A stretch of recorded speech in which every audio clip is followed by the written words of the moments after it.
Hey guys, this is Victor Cazzetto, and today I'm doing a video comparing vaccines, okay, Prevnar 20, the older one, with Prevnar 23, and these are specifically targeting the Streptococcus bacteria or the Streptococcus pneumonia bacteria. And the Prevnar 20 is built around 20, while the Prevnar 23 is built around 23 of them. So just take a quick look at my disclaimer. Basically, don't listen to anything I'm about to tell you. I am not a microbiologist or a virologist or anything like that. So, take those things into consideration, but I'm still going to give you my opinions and some hard science here. So, taking a quick look, just a short summary. Again, as I said, the Prevnar 20, the older vaccine, is built around 20 different strains or serotypes. It is a conjugate vaccine, which means it's combining a small piece of the shell, the polysaccharide of these various bacteria, with a protein. And in this case, that protein is coming from diphtheria. And the idea is that's what causes the body to really respond strongly. It's responding very strongly to the protein. And then it's associating those polysaccharide bits with that response. And then, by contrast, the newer Prevnar 23 is built around 23 of these bacteria, but it's using the entire polysaccharide from each of the 23. So it's a full polysaccharide, and that's all that it's using. So it doesn't have the diphtheria protein in there. And so those are the basic differences, or the different approaches between the two. I don't have any details on exactly which strains of the Streptococcus pneumonia bacteria they used or the serotypes. That could be extremely significant, which I'll allude to a little bit later. So anyway, let me move on. So the older one actually stimulates a very strong immune response from us because it has that protein that the body really triggers the body, right? The diphtheria protein. And so you get this dual T cell, B cell response from the body, and it's pretty strong. It induces a very good immunological memory. So it's very good. You give it to children. I don't really believe in vaccines, so what I'm saying, very good. Take that with a grain of salt. But in comparison to, for example, the Prevnar 23, the Prevnar 20 has a much better immunological memory, or it induces a better memory. It also generates a stronger response beyond the initial 20 bacteria specimens that are included in this vaccine. So it gives you a more broad response. It gives you better coverage, so to say. And you have to keep in mind that microbes, or bacteria, in this case, Streptococcus, they are always mutating. They're always producing new strains, new serotypes. And so your body, of course, our body is designed to adapt to all these things anyway. And in this case, the vaccine, especially the Prevnar 20, is amplifying that, and it's giving the body an ability to adapt better to more newer strains of the Streptococcus pneumonia as they appear, because they're always going to continue to appear. So anyway, this seems to have moderate side effects. It's been around for a while. It has evolved from older versions of the vaccine. And again, I don't know a lot of details. I do have concerns, which I'm going to mention after. But so in contrast, when we look at the Prevnar 20, also known as Pneumovax 23 or Prevnar 23, Pneumovax 23, whatever you want to call it. So this newer vaccine actually has a much weaker response, or it induces a much weaker response. Mostly T cells, there is some B cells, but mostly T cells. Poor memory, so like they say, you should get a booster every 5 or 10 years, but the boosters are not effective. So it's not really good to be used on children. And so really they're targeting seniors. They're like, okay, you're 65 years old, you should get this. And of course, I don't agree with that, but this is like the business model. And also there are more risk groups for this particular vaccine, which is interesting, right? Because it doesn't induce as much of a response, and the boosters aren't as effective, and yet it's a bit more risky for certain groups of people. And again, there must be something else going on with this vaccine that I'm not aware of. I didn't do deep research on this. I didn't try to go and find like hidden things that are not obvious. So it seems very simple to me when I compare these two. But I wanted to do the video anyway because I'm going to bring up some other things. So I want to introduce a third inoculant, right? And I'm going to call this HMK60 for the moment. And this third inoculant actually has two Streptococcus species plus a bunch of other stuff in it. And it has over 200 unique peptides. No, this is not a peptide treatment, but it does contain a lot of unique peptides. It is not a conjugate or a polysaccharide vaccine. So I'll explain a bit more about this HMK60, but I want to use it just to compare and contrast with the other two vaccines. So when we're looking at inoculating people with the Prevnar23, the newer one, for me, it's really a business model because it's far less effective than the older vaccine that it's supposed to replace. It has more risks. It ends up being more expensive if you're talking about boosters. And so, of course, it's more profitable for the medical industry, which again is going to lead to overprescription. So I'm really disturbed by this vaccine just for these reasons. And when we look at the older one, oops, it's a superior inoculant to the new one, but we got to consider that we need microbes. So this is where I'm now going to twist a little bit on this perspective of vaccines and tell you why I'm just not fond of vaccines at all.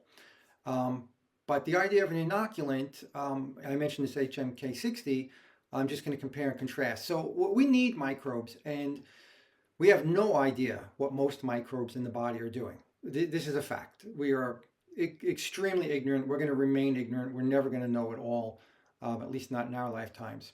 So the PCV20 or the Prevnar20, it works a little bit more like a skeleton key because it's coding against a smaller subset of the polysaccharide or a piece of the polysaccharide, and that allows it to be effective to a much broader, effective against a much broader range of the Streptococcus pneumonia bacteria.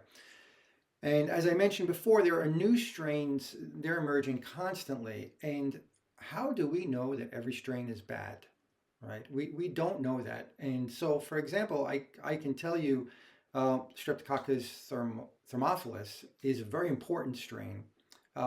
It's very different, right? We could say it's even a different species, but still, we don't know what the extent of these vaccines is, when they're generating these immune responses.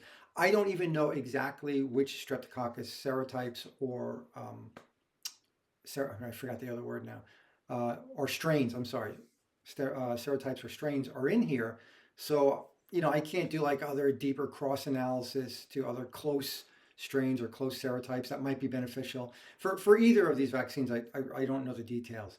But I just know that, look, a lot of microbes are good for us, including microbes within this family that are being targeted by these vaccines. And so when I look at the HMK60, it's not targeting any specific microbes at all, and yet it is a very good inoculant. So let's look at why I think HMK60 is a superior inoculant. So let's consider immune factors, and one of the biggest ones, of course, is nutrition. You're trying to generate or trigger, T cell, B cell responses. The body's ability to produce any of these things is dependent on nutrition, period. And then even nutritional reserves. So, for example, another response part of the immune system is generating a fever, and your ability to generate and sustain a fever depends on how much vitamin A you have, among other things. So the nutrition that you're constantly intaking, your nutritional reserves, are all important for your immune strength, right? For keeping your immunity strong against all pathogens. And then there's toxicity. How toxic are you? Your existing disease burden, your gut biome. We know that your gut is the heart of the immune system. And then there are other biomes all over the body, and they are equally important, right? So you have someone with that's got athlete's foot. It's really the biome there is out of control. You get the biome in control, and the athlete's foot goes away. So anyway, of course, there's natural immunity, right? Some people are born with stronger natural immunity. For example, people that have been birthed naturally tend to have stronger natural immunity because they inherited from their parents. People with pets have stronger immunity because they're actually exchanging things with the animals, so they're getting more diversity in their biome. And we can consider all of this natural immunity. Of course, we say get exposed to diseases, get exposed to more bacteria. That helps you build up natural immunity. There's no question we know that this is stronger, this is the best way to go. And then, of course, stress has a big impact on your immunity. We know this from P&I, the super psych. Oof, man, I can't speak straight today. Psychoneuroimmunology is the study of how your psychological state affects your immune system. We know this is very obvious, right? So stress, your mental state, of course, fitness, and there are even other factors. So I'm mentioning all of these things because when we look at the Prevnar 20 or Prevnar 23, it doesn't take advantage of any of these things, and I could say it even has a negative impact um, with regards to these immune factors, right? So it's just trying to trigger an immune response to certain things, but it's not strengthening our ability to make that response, not in any way, right? It's just making us respond, but not increasing our ability to do so. HMK60, on the other hand, is affecting all of these factors, right? It is dramatically improving nutrition and nutritional reserves. It is reducing the toxic load and enabling us to handle toxicity better. It brings no new toxicity as vaccines do. So it eases the disease burden because it is empowering the body in so many different ways. It is really, really dramatically improving the gut biome, and as a result, that improves really all the other biomes in the body. It starts from the gut. You change the gut biome, and the other biomes are affected by that. You change the gut biome, and you have athlete's foot, no topical treatment. You change the gut biome, that athlete's foot goes away. So we already know this to be true. So anyway, HMK60 really increases natural immunity. And if people haven't guessed already what I'm talking about with when I say HMK60, um, you should probably know I'm actually talking about homemade kefir. And it contains over 200 naturally occurring peptides, most of which are not even found in raw milk, which you would ideally make it from. It delivers over 60 different microbes that are very good. It will outcompete or kill unwanted microbes. At the same time, it will recruit good microbes from your environment.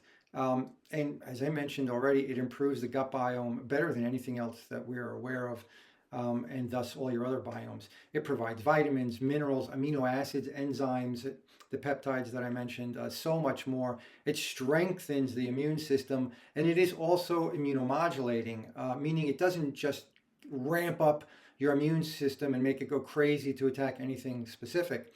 We have to understand that the microbes in our body are constantly waging a war against each other. They're battling to keep balance.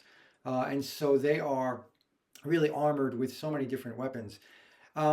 So anyway, yeah, for me, I find the idea of vaccines completely unnecessary.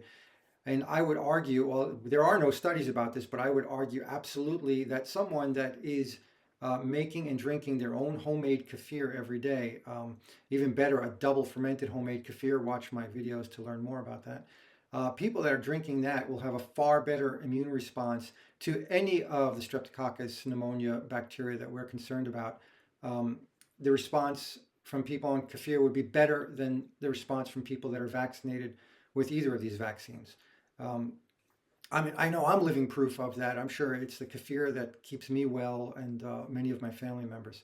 So this information, I did this video, like I said, actually for Dr. Judy Mikovits, but I don't really think there's anything new in here for her. So I use this as an opportunity to get this information out to other people, to a larger, more general audience. And I'm actually curious to learn more about what Dr. Judy might have to say about any of this. But for me, I will continue to educate people on kefir and promote it as much as I can because it is an incredibly powerful, natural, basically free inoculant that is superior to any vaccines, in my opinion. And again, I can't say that there is scientific research to demonstrate that because, of course, there would be no studies.